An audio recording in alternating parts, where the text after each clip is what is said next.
नई बहू का देसी भोजनालय। सारिका बहुत सीधी और सुलझी हुई लड़की थी जो कि शहर की रहने वाली थी। उसकी शादी उसके पिता मोहन सिंह ने गांव में तय कर दी थी। सारिका अपने पिता के पास आकर कहती है, पापा आपने मेरी शादी गांव में तय तो कर दी है, पर क्या कभी आपने सोचा कि आपकी बेटी गांव में एडजस्ट कर भी पाएगी या नहीं, गांव में रह भी पाएगी या नहीं? मेरी बेटी, जब तुम 10 साल की थी तब तुम्हारी माँ चली गई थी। तब से तुमने मुझे भी संभाला और खुद को भी संभाला। मुझे पता है कि मेरी बेटी जहाँ भी रहेगी उस परिवार को बहुत अच्छे से संभाल लेगी और उसे खुद भी कोई दिक्कत नहीं होगी। पापा इस तरह की मीठी मीठी बातें मत कीजिए। मैं जानती भी नहीं हूँ कि वे लोग कैसे हैं। अगर मुझे वहाँ पर कोई परेशानी हुई तो मैं गांव से शहर कैसे आ पाऊंगी? तुझे बिल्कुल भी चिंता करने की जरूरत नहीं है मेरी बेटी। वो मेरे बचपन के दोस्त केशव का बेटा है। वो लोग बहुत अच्छे से तेरा ख्याल रखेंगे। और तू जानती है, केशव की पंचायत में सरकारी नौकरी है और मेरा जो दोस्त हरिप्रकाश है वो एक रेस्टोरेंट चलाता है गांव के अंदर। सारिका को अपने पिता की पसंद पर पूरा विश्वास था, इसलिए वो आगे कुछ भी नहीं कहती। सारिका ने बिजनेस मैनेजमेंट का कोर्स किया हुआ था, लेकिन अब उसने शादी करने का मन बना लिया था क्योंकि उसके पिता अक्सर बीमार रहा करते थे और उसकी शादी देखना चाहते थे। कुछ दिन गुजरते हैं और मोहन की बेटी सारिका की शादी केशव के साथ हो जाती है। ससुर हरिप्रकाश अपनी बहू का घर में स्वागत करते हुए कहते हैं, माफ करना नई बहू, घर में सास नहीं है तेरी, इसीलिए मुझे ही तेरी आरती उतार कर तेरा स्वागत करना पड़ रहा है। आज मेरे घर में लक्ष्मी आ रही है। पापा जल्दी जल्दी आरती उतारो, कहीं ऐसा ना हो कि लक्ष्मी थकान की वजह से झांसी की रानी का रूप ले ले और बेकार में यहाँ पर युद्ध छिड़ जाए।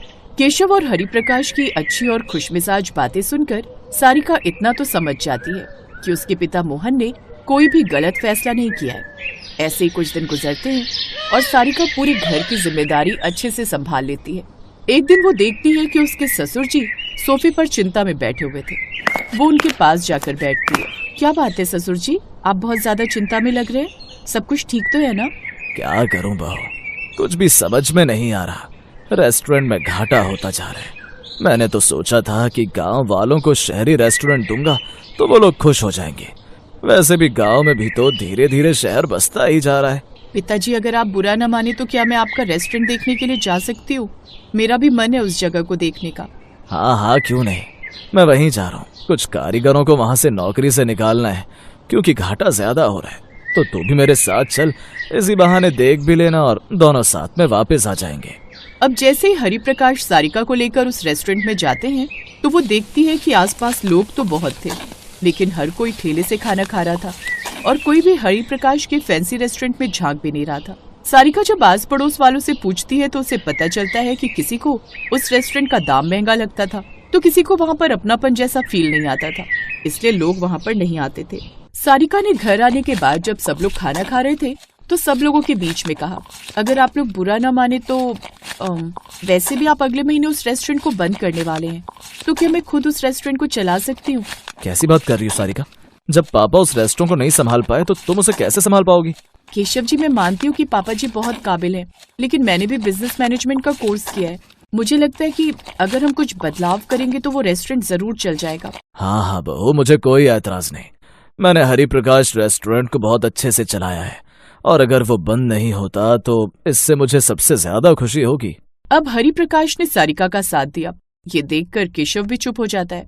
वहीं अगले दिन नई बहू जैसे रेस्टोरेंट में जाती है तो सबसे पहले वहाँ की सजावट बदल देती है।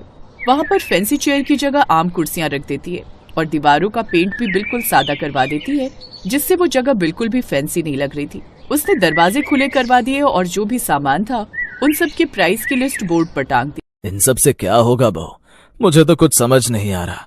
और तो और तुमने खाने का मेन्यू भी बदल दिया है।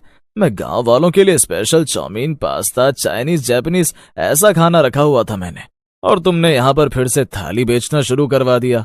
पिताजी, कभी कभी लोग जितने भी बड़े हो जाएं, वो जमीन से और मिट्टी से जुड़े रहना पसंद करते हैं। शायद इसको रेस्टोरेंट और फैंसी बनाने के चक्कर में आप इसे एक भोजनालय बनाना तो भूल ही गए थे। धीरे धीरे वहाँ पर ग्राहक आने लगते हैं और अब सब लोगों को वहाँ का स्वाद कुछ अपनेपन सा लगने लगता है।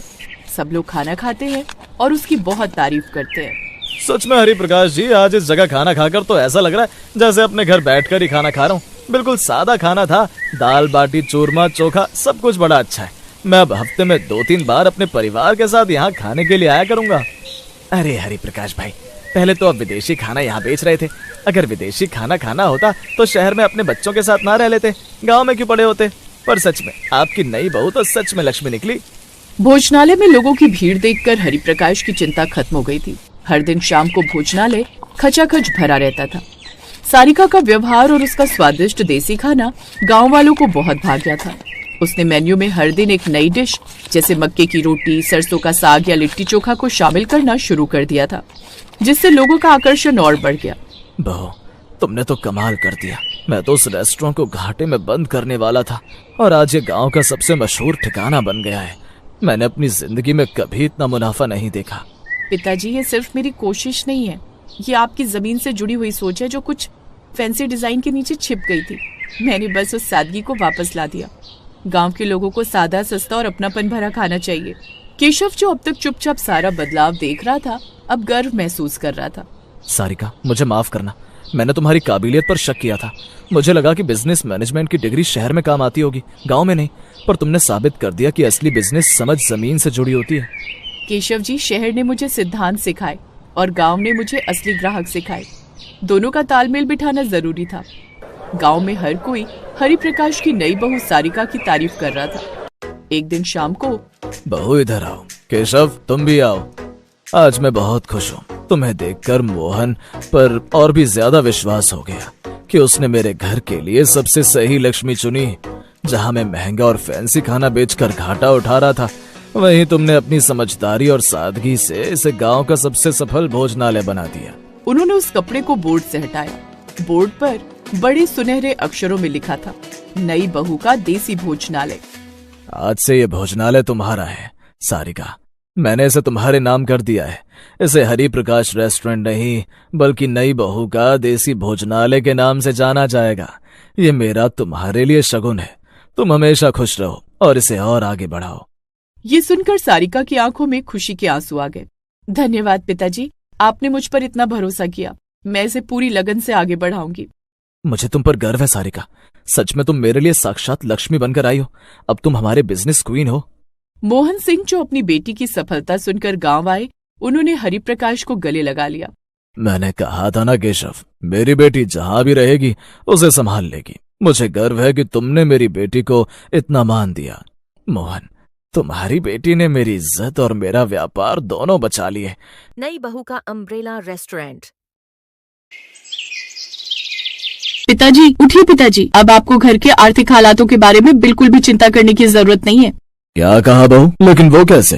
पिताजी, मैंने सोच लिया है। अब हम ऐसा ढाबा खोलेंगे जिसके लिए ज्यादा लागत की भी जरूरत नहीं है और उसे कोई भी तोड़ नहीं पाएगा।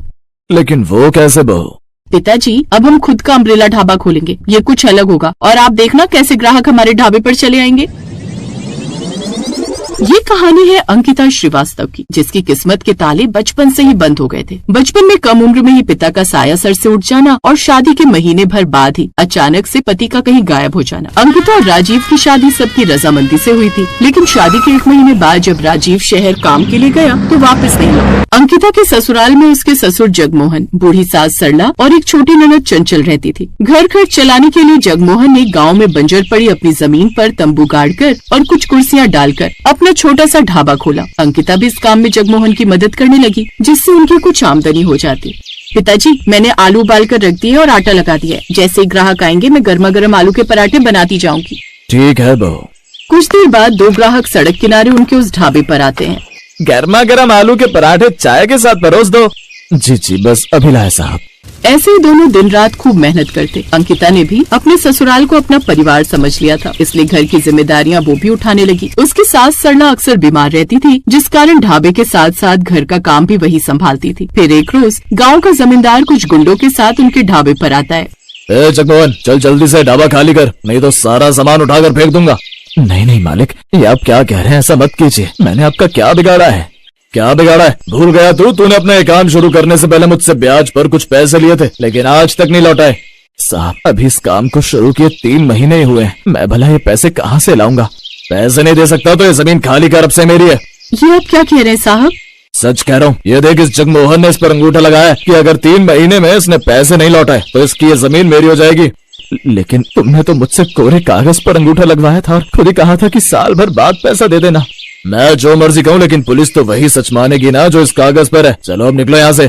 नहीं, मैं अपनी जमीन छोड़कर नहीं जाऊंगा। साहब, यही हमारे कमाने का आखिरी जरिया है, हम कहाँ जाएंगे? उससे मुझे क्या? ए जग्गा रंगा, तुम क्या मुंह देख रहे हो? जल्दी से उठा के फेंको इस बड़ों के ढाबे को।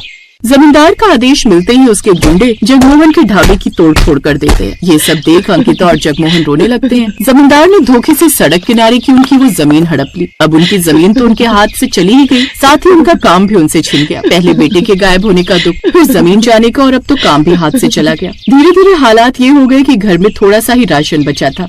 भाभी, बहुत भूख लगी है, कुछ खाने को दो ना। हाँ चंचल, मैं अभी तुम्हारे लिए रोटी लगा देती हूँ। अंकिता रोटी तो लगा देती है लेकिन साथ में सब्जी कुछ भी नहीं होती। अब मैं सब्जी में क्या बनाऊं?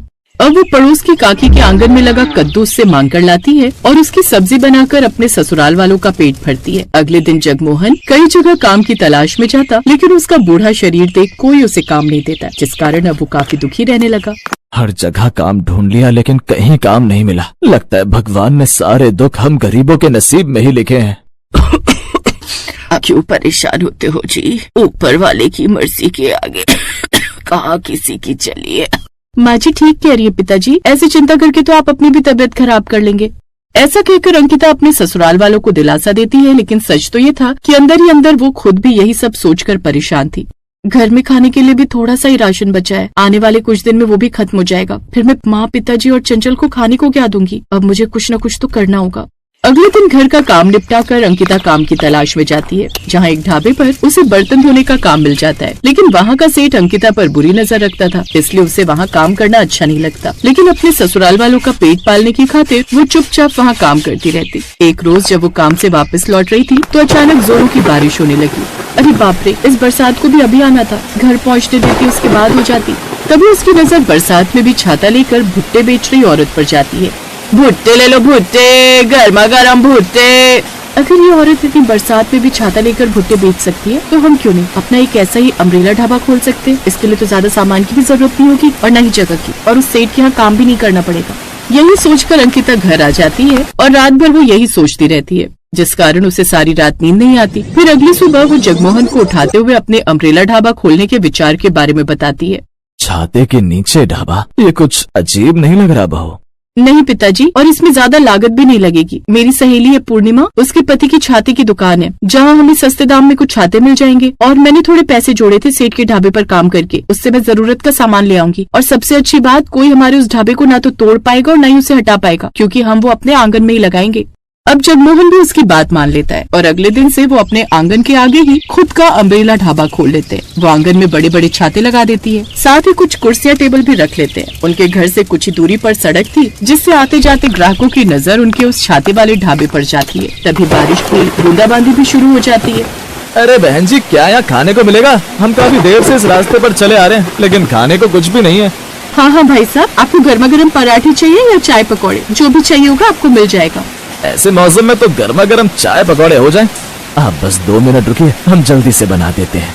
ऐसे एक एक कर और भी ग्राहक उनके उस अम्ब्रेला ढाबे पर आने लगते हैं और सबको उनका ये आइडिया बड़ा पसंद आता है। फिर एक रोज शहर से एक पत्रकार उस ओर आता है और उस अनोखे ढाबे के बारे में अपने अखबार में छापता है, जिससे कुछ दिन बाद वो वहाँ ग्राहकों की भीड़ और भी बढ़ जाती है। अब बारिश हो या धूप, ग्राहकों को वहाँ आने में कोई परेशानी नहीं होती, लेकिन ज्यादा ग्राहक होने की वजह से अब वो जगह कम पड़ने लगती है। पिताजी, अब हमारे पास अच्छे खासे पैसे जुड़ गए हैं, इसलिए अब हम जमीन खरीदकर उस पर अपना अम्ब्रेला रेस्टोरेंट शुरू करेंगे। जो तुझे सही लगे वो कर बहू। इस घर की बहू नहीं बल्कि बेटा बहू दोनों है। तूने बहू होने से ज्यादा एक बेटे होने का फर्ज निभाया है। अब अंकिता खुद का बड़ा अम्ब्रेला रेस्टोरेंट खोल लेती है, जिससे अब जितनी मर्जी ग्राहक वहाँ आ सकते थे। अंकिता की अनोखी सोच ने उसके ससुराल वालों को फर्श से अर्श पर ला दिया और अब उनकी गरीबी के दिन खत्म हो गए। उसने अपनी सास का इलाज अच्छे से अस्पताल में करवाया और अब वो सब खुशी खुशी रहने लगे।